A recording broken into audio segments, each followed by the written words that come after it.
समृद्ध समाज निर्माणको एउटै आधार, हरेक सेकेन्ड सत्य समाचार। नमस्कार, सफल खबर अनलाइनको बिहान 8:30 बजेको समाचारमूलक सामग्री खबर रफ्तारमा स्वागत छ। म प्रमिता भण्डारी। सुरुवातमा खबर रफ्तारका मुख्य खबरहरू।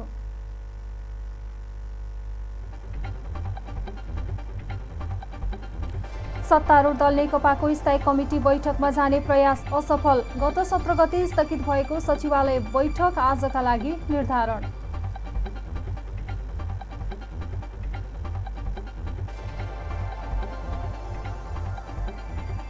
भारतीय विदेश सचिवको नेपाल भ्रमणले भारतसँगको संवादहीनताको अन्त्य गरेको परराष्ट्र मन्त्री प्रदीप कुमार गेवालीको भनाई। नेपाल र भारत बीचको सीमा विवाद हल हुनेमा जोड।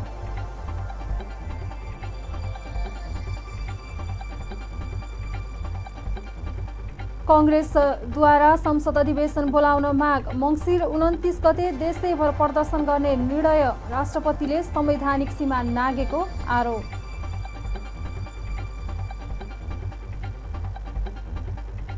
र किसानले उत्पादन गरेको वस्तुको बजारको सुनिश्चितता सरकारले गर्ने। किसानलाई मुनाफाको अधिक अंश दिइने।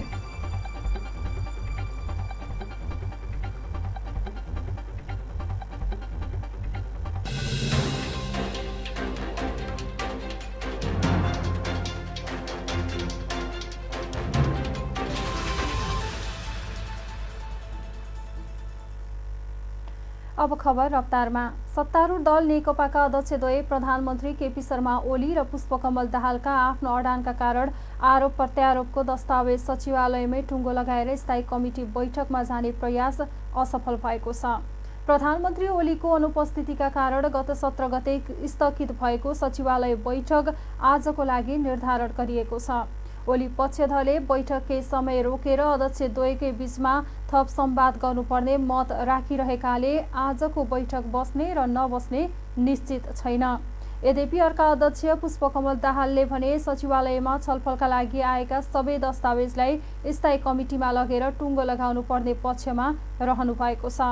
उहाँले शुक्रबार आफूलाई भेट्न आएका नेताहरूलाई पनि यही जानकारी गराउनु भएको छ।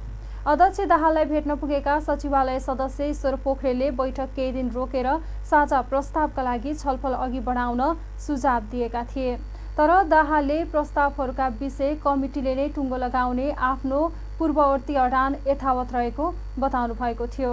दुवै पक्षको अडान यथावत हुँदा नेकपाको विवाद साम्य हुँदै जान्छ या झन चर्किन्छ भन्नेमा नेतृत्व पङ्क्ति नै अनमोलमा रहेको छ।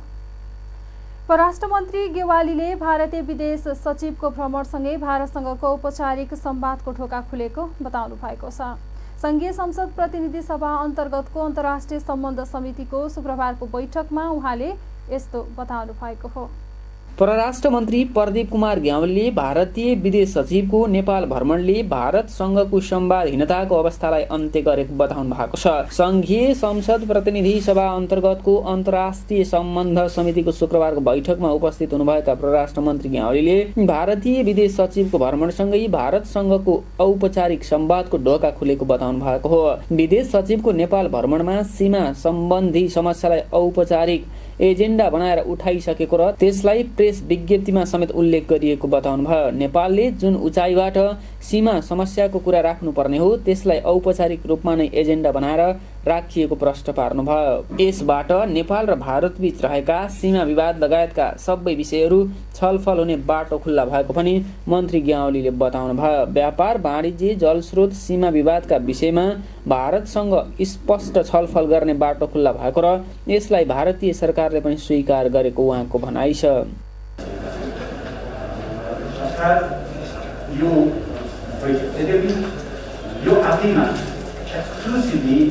सीमा समस्यामा त्यसका लागि परराष्ट्रको संयन्त्र छ, त्यसको बैठक यो एक्सक्लुसिभली सीमा समस्यामा मात्रै हुन्छ। यो चाहिँ उहाँको पहिलो औपचारिकता जसमा सबै विषयहरू सम्बन्धित छन् र स्वाभाविकबाट सीमा समस्याको बारेमा जुन उचाइबाट गम्भीरताका साथ ठाउँ गर्नु हो र त्यसको बारेमा जोइन्ट कमिसनको त्यसको पोजिटिभ भाइब चाहिँ धेरै देखिन्छ।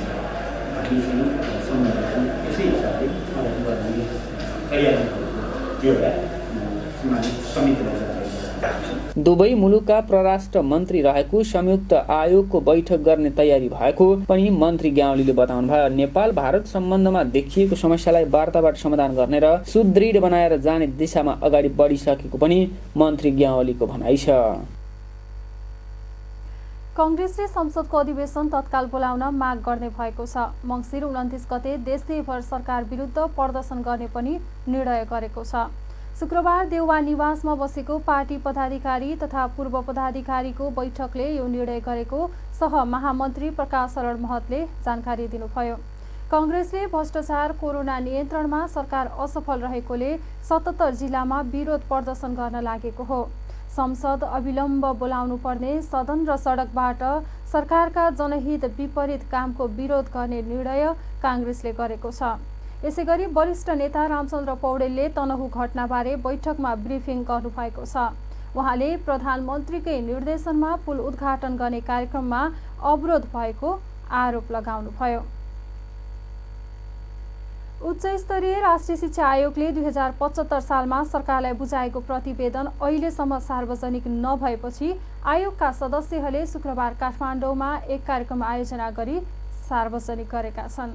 उच्च स्तरीय राष्ट्रिय शिक्षा आयोगले तयार पारेको प्रतिवेदन सरकारले सार्वजनिक नगरेपछि आयोगका सदस्यहरूले आफै सार्वजनिक गरेका छन्। आयोगले 2075 सालमा सरकारलाई बुझाएको प्रतिवेदन अहिलेसम्म सार्वजनिक नभएपछि आयोगका सदस्यहरूले शुक्रबार काठमाडौँमा एक कार्यक्रम आयोजना गरी सार्वजनिक गरेका हुन्। प्रतिवेदन सार्वजनिक गरेपछि पत्रकारहरूसँग कुराकानी गर्दै आयोगका सदस्य श्यामकुमार श्रेष्ठले जनतालाई सूचनाको हक भए अनुसार प्रतिवेदनमा के छ भन्ने जानकारी दिन प्रतिवेदन सार्वजनिक गरिएको बताउनुभयो।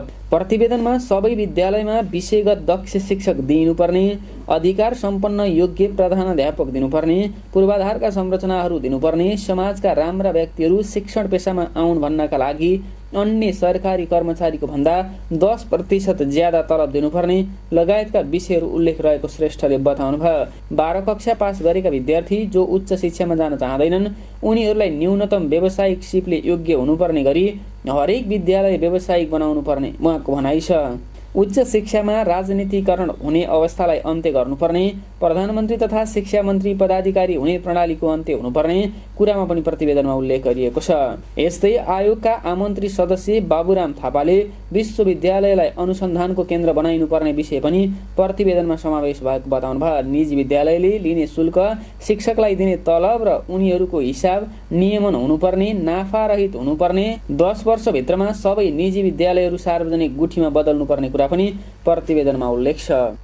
अब यो हामीहरूले के पनि गरेका छौँ भनेदेखि विद्यालय शिक्षा 8 कक्षासम्म पास गरेका हरेक मान्छे न्यूनतम जीवन उपयोगी सिपहरूले युक्त हुने, लुगा सिउने हैन, नक्सा गर्ने हैन, ससानो घरको बिजुली आफै बनाउने, धारा आफै बनाउने, यो जम्मै सिपले 8 कक्षा पढेको विद्यार्थी युक्त हुनुपर्छ र 10 कक्षा पास गरेर 12 कक्षा पारित उत्तीर्ण गरेको विद्यार्थी चाहिँ ऊ चाहिँ या त उच्च शिक्षाको लागि तयार हुनु पर्यो, त्यो छुट्टै गर्ने, उच्च शिक्षा जान्न चाहनेहरू सबैलाई चाहिँ न्यूनतम व्यावसायिक सिपले युक्त बनाउनु पर्छ। यसरी हरेक विद्यालय व्यावसायिक विद्यालय हुनुपर्छ। हरेक विद्यालय भन्ने कुरा पनि यसमा गरिएको छ र उच्च शिक्षामा पनि यसले के गरेको छ त भन्दा पनि उच्च शिक्षा चाहिँ हाम्रो एकदमै हाइली पोलिटिसाइज भयो। त्यस कारणले उच्च शिक्षामा जो नियुक्ति हुन्छन् उपकुलपति, रजिस्ट्रारहरू, तिनीहरू चाहिँ बोर्ड अफ ट्रस्टीले नियुक्त गर्नुपर्छ। त्यो चाहिँ पोलिटिकल नियुक्ति होइन र प्रधानमन्त्री, शिक्षा मन्त्री, त्यहाँको पदाधिकारी हुने जुन सिस्टम छ नि त्यो अन्त गर्नुपर्छ। प्राध्यापक डाक्टर विद्यानाथ कोइरालाले पढाइलाई सिकाइमा बदल्ने भन्ने कुरामा राष्ट्रिय सहमति भइसकेको बताउनुभयो, तर यसको कार्यान्वयन हुनुपर्नेमा जोड दिनुभयो। आकस्मिक सिकाइ, अनुभवबाट हुने सिकाइ, प्रविधिको माध्यमबाट हुने सिकाइ र विद्यालयबाट सिक्ने सिकाइलाई एकैसाथ अगाडि बढाउनु पर्नेमा कोइरालाले जोड दिनुभयो।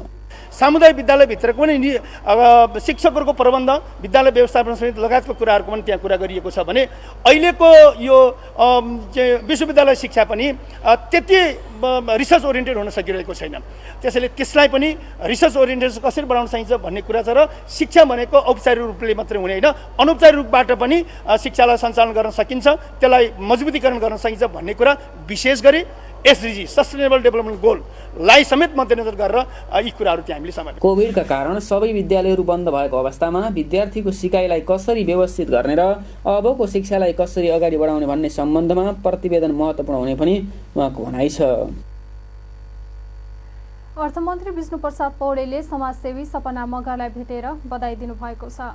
शुक्रबार अर्थ मन्त्रालयमा अर्थमन्त्री पौडेलले समाजसेवी सपना मल्ल मगरसँग भेट गर्दै बीबीसीको 100 जना प्रभावशाली महिलामा परेकोमा बधाई दिनुभएको हो। नेपाल सरकारले गर्न नसकेको काम व्यक्तिगत स्तरबाट गरेर समाजसेवा गरेको भन्दै समाजसेवी मगरको प्रशंसा गर्नुभयो। अर्थमन्त्री पौडेललाई समाजसेवी मगरले बेवारिसे व्यक्तिहरू र बेवारिसे भएका लासको व्यवस्थापनमा सरकारको सहयोगको अपेक्षा रहेको बताउनुभयो। समाजसेवी मगरको माग सुनेपछि अर्थमन्त्री पौडेलले बेवारिसे लास व्यवस्थापनमा सरकारले सहयोग गर्ने प्रतिबद्धता व्यक्त गर्नुभयो। साथै सपना मगर जस्तो प्रेरणादायी समाजसेवीलाई भेट्न पाउँदा खुसी लागेको पनि बताउनुभयो। समाजसेवी सपनालाई बीबीसीले संसारका 100 जना प्रभावशाली महिलाको सूचीमा पारेको छ। यसपछि मगरको कामको प्रशंसा देशभित्र मात्र नभई संसारभर भइरहेको छ। किसानले उत्पादन गरेको उत्पादनको बजारको सुनिश्चितता सरकारले गर्ने भूमि व्यवस्था, सहकारी तथा गरिबी निवारण मन्त्री पद्मा कुमारी अर्यालले बताउनु भएको छ। भूमि व्यवस्था, सहकारी तथा गरिबी निवारण मन्त्री पद्म कुमारी अर्यालले किसानले उत्पादन गरेको उत्पादनको बजारको सुनिश्चितता सरकारले गर्ने बताउनु भएको छ। शुक्रबार काठमाडौँमा केन्द्रीय सहकारी बजारको उद्घाटन गर्दै सहकारीको माध्यमबाट किसानले उत्पादन गरेका उत्पादनको बजार सुनिश्चितता गरिने बताउनु भएको हो। सरकारले सहकारीको माध्यमबाट 26 वटा बजार निर्माण गर्ने अभियान चलाएकोले किसानले उत्पादन गरेको बिक्री तिनै बिक्री केन्द्रबाट सुनिश्चित गरिने बताउनु भयो। त्यस्तै किसानले उत्पादन गरेका वस्तु बिक्री गर्न सहकारीले आफै बजारको स्थापना गर्नुपर्नेमा पनि जोड दिनुभयो। यसबाट किसानले आफ्नो पसिनाको मूल्य नपाउने स्थितिको अन्त्य हुने पनि उहाँको भनाइ छ। अहिले बजार सरकारको नियन्त्रणमा नहुँदा किसानले लगानी उठाउन गाह्रो भएकाले बिचौलियालाई हटाइँदै किसान, बजार र उपभोक्ताको दूरी कम गर्ने अभियान सुरु भइसकेको उहाँको भनाइ छ। सहकारी बजारको माध्यमबाट किसानलाई मुनाफाको अधिक अंश दिने व्यवस्था गरिने पनि मन्त्री अर्यालले बताउनुभयो। त्यसैले अब सहकारीहरूले पनि अभियानका रूपमा यस्ता कार्यक्रम अगाडि बढाउन पर्छ। यो सफल प्रोजेक्टको रूपमा अगाडि जान्छ भनेर सहकारीहरूलाई प्रोत्साहित गर्नको निम्ति पनि, बाटो देखाउन, मार्ग निर्देश गर्नको निम्ति पनि सरकारले यस्ता कार्यक्रम अगाडि बढाएको। हाम्रो बजार जति अर्काको हातमा, नाफा जति अर्काको हातमा। अहिले हाम्रो बजार कहाँ छ? हाम्रो नियन्त्रणमा छैन, हाम्रो नियन्त्रणभन्दा बाहिर छ, अरू कसैको हातमा छ।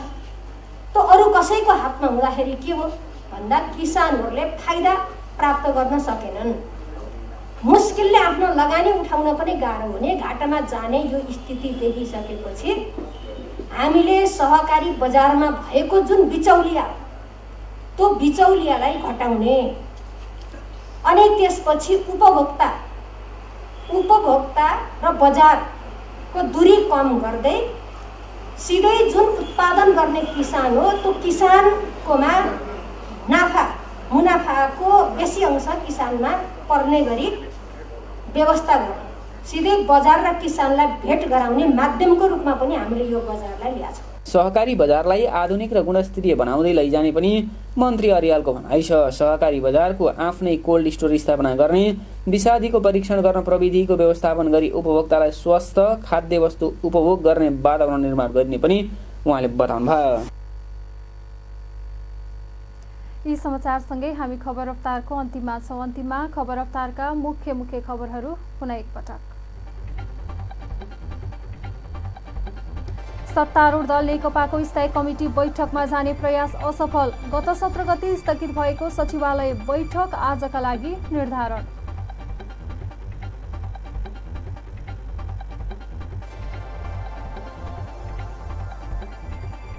भारतीय विदेश सचिवको नेपाल भ्रमणले भारतसँगको संवादहीनताको अन्त्य गरेको परराष्ट्र मन्त्री प्रदीप कुमार गेवालीको भनाई। नेपाल र भारत बीचको सीमा विवाद हल हुनेमा जोड।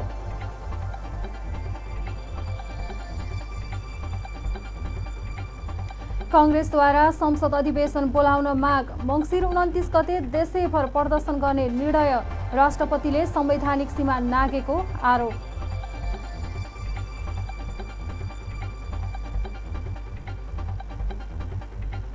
र किसानले उत्पादन गरेको वस्तुको बजारको सुनिश्चितता सरकारले गर्ने। किसानलाई मुनाफाको अधिक अंश दिइने।